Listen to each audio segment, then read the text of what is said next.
Hey guys, so it's been kind of a crazy week. A lot of interest in this kind of low protein experimental diet that I've been doing. If you haven't heard, I've been limiting my branched chain amino acids and I've been focusing on getting a lot of sources of collagen.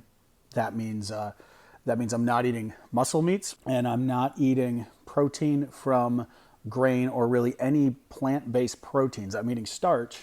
I'm eating a lot of very starchy foods, things like cassava, which are very high in starch and very low protein. And I'm not eating grains and I'm not eating skeletal muscle. But what I am eating a lot of is collagen meats. And that means things like pork rinds, pig's feet, beef tendon, broths, bone broths. And the reason I'm doing this very briefly, in obese humans, what you see is high circulating branched chain amino acids and low circulating glycine. And the best source of glycine, the single best source of glycine is collagen, gelatin, and the branched chain amino acids in several studies in rodents have shown to be causal. Even if you just remove isoleucine in mice, it will prevent diet-induced obesity. Just that one amino acid, which is one of the three branched chain amino acids. And in humans, if you reduce BCAAs in the diet, they go down in the bloodstream, and that will lower your fasting blood glucose, and this has been shown in a clinical trial. The flip side of this is if you give mice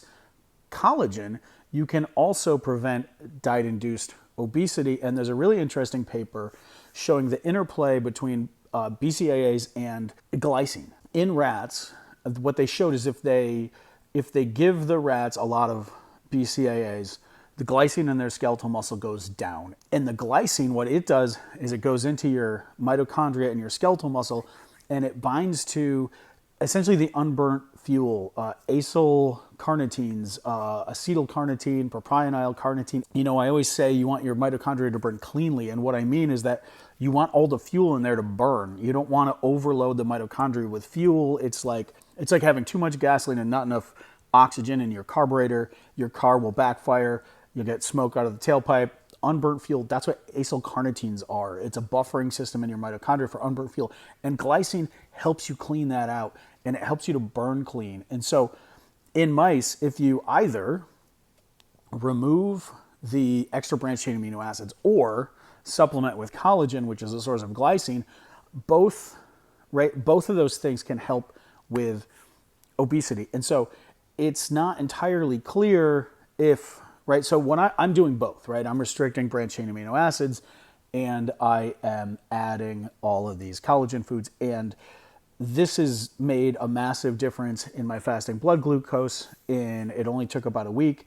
And I've been doing oral glucose tolerance tests just to prove to myself that I'm actually efficiently burning glucose. I did a post about that on fireinaBottle.net this week. So if you're interested in that, check that out. I recorded 2 other podcasts this week. Neither one of them are out yet, but I'll just let you know they're coming up so you can keep an eye. One of them is on a channel called High Carb Regenerator, which is on YouTube.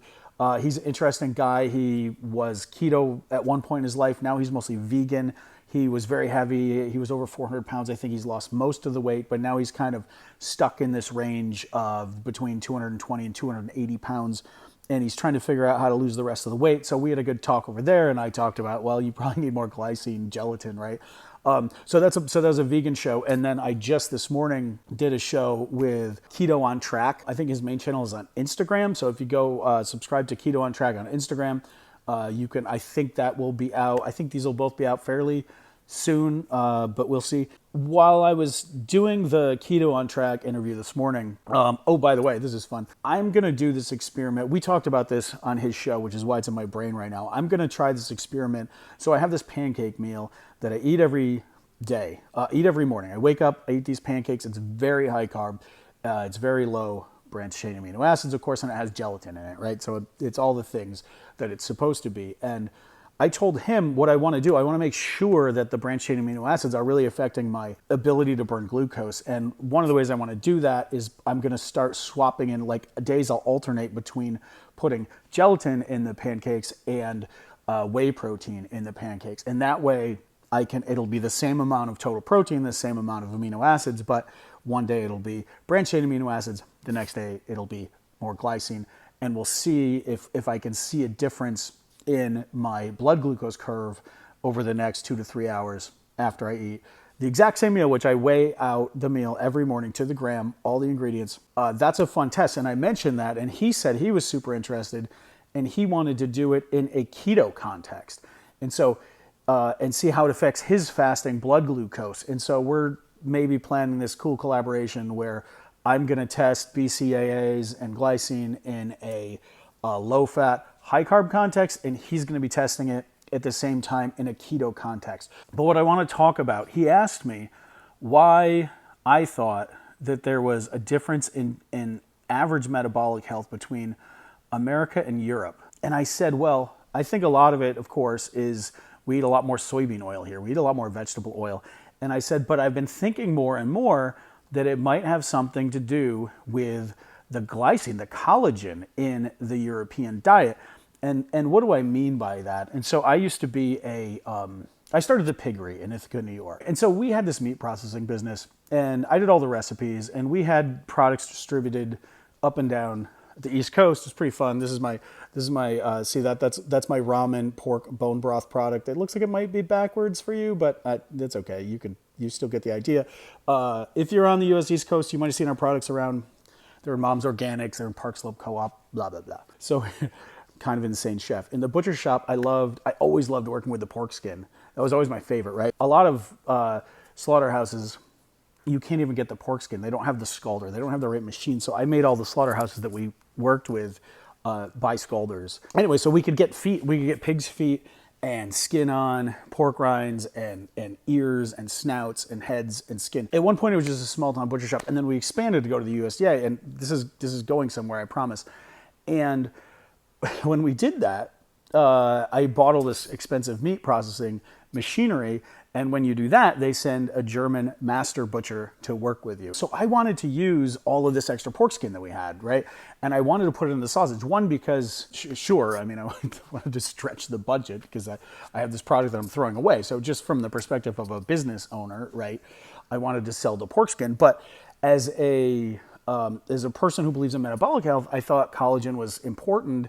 And I wanted to use that pig skin. I'm like, this is the best. I know this is somehow, I don't understand why, but I know somehow that the skin and this stuff is all important to metabolic health because I know it's used in all these traditional diets, gelatin, all that stuff, right? And he said, yeah, he said in Germany, the bratwurst is like 20% pigskin, pork rinds, gelatin.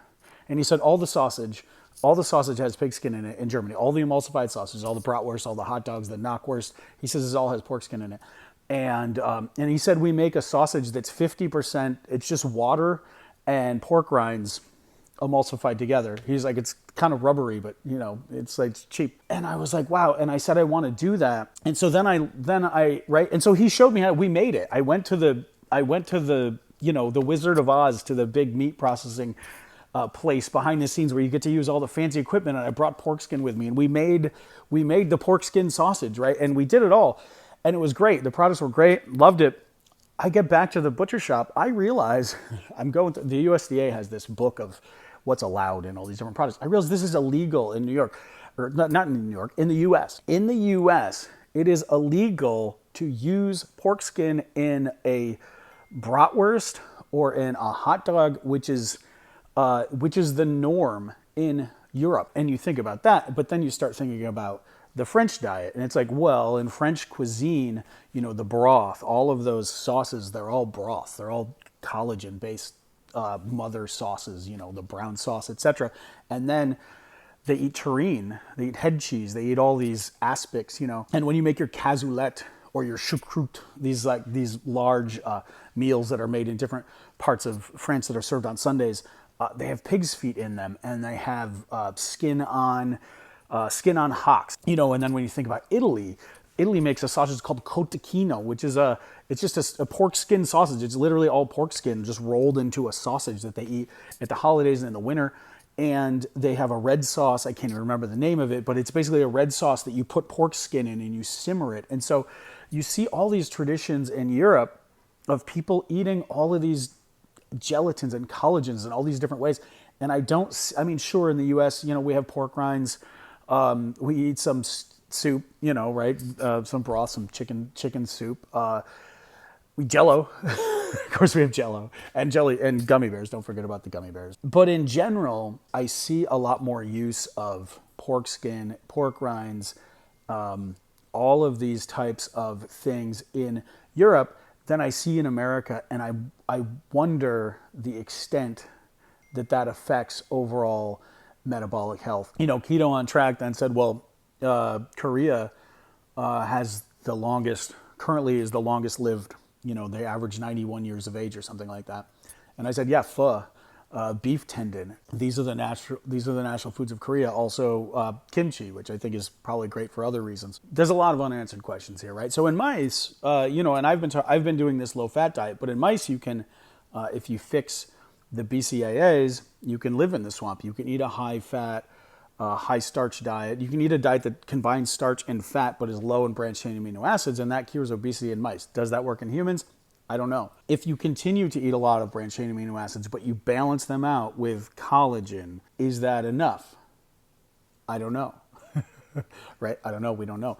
We have a lot of work to do as a community, I think, to answer some of these questions. I'm going to keep experimenting with my pancake meal. I'm going to try alpha lipoic acid. I'm going to try the SEA. I think that SEA and the theobromine, the pu'er tea extract that I sell on fireinaBottle.net/shop, I think both of those are going to have effects on insulin sensitivity. SEA blocks NF-kappa beta, which is a hugely important for immune signaling and NAD plus levels.